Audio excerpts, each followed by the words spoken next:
What is the London Interbank Offered Rate, or LIBOR, and why is its passing away actually a good thing for your house or car shopping?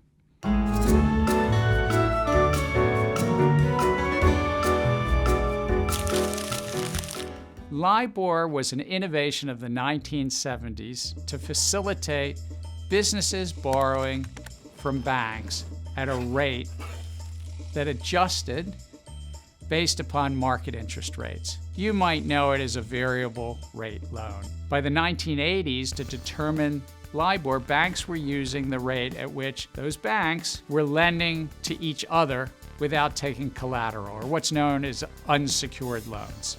And it became so popular over the years that it was embedded in literally hundreds of trillions of dollars of financial contracts around the world, well beyond those business and bank loans, even to your mortgages and car loans. So it became really important that LIBOR be based on something honest and reliable. Yet you see, there was a problem.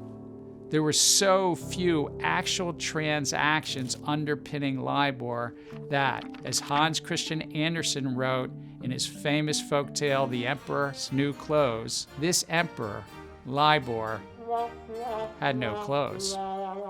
In 2008, the governor of the Bank of England, Mervyn King, said of LIBOR, quote, "It is in many ways the rate at which banks do not lend to each other," end quote.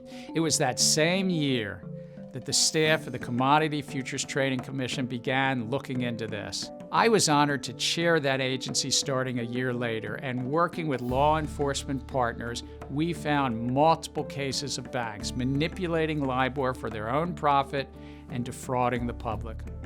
Policymakers around the globe, from central banks like the Federal Reserve to the Financial Stability Board, market regulators like the SEC itself and the CFTC, to Congress, all came together to end LIBOR. In essence, we all knew we needed an emperor who was properly clothed. It took a lot of work, but 15 years later, it's finally being replaced. But we can't stop here. In the United States, the main replacement for LIBOR is something called the Secured Overnight Financing Rate. But there's going to be some pretenders and contenders for the throne, just as the history tells us there often are when an emperor is replaced. We need to be sure the replacements have integrity and are properly clothed. This is also a cautionary tale not to just trust something because it's popular or ubiquitous.